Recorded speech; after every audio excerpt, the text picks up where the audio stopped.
Hey everyone, welcome back to our channel. Today I'm going to show you how you can fix delay and lag into your Bluetooth headset in a very simple way. So without wasting any time, let's get started. So first you just need to come over at the search option over here and let's search for MMSYS with the .cpw.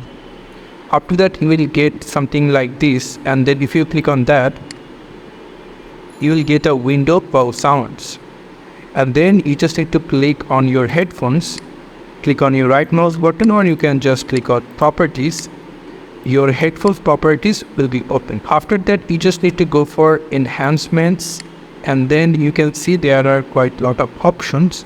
So you just need to disable all the enhancement and then click apply and then click OK.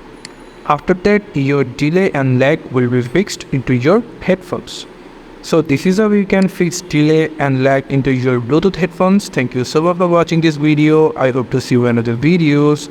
Till then, goodbye.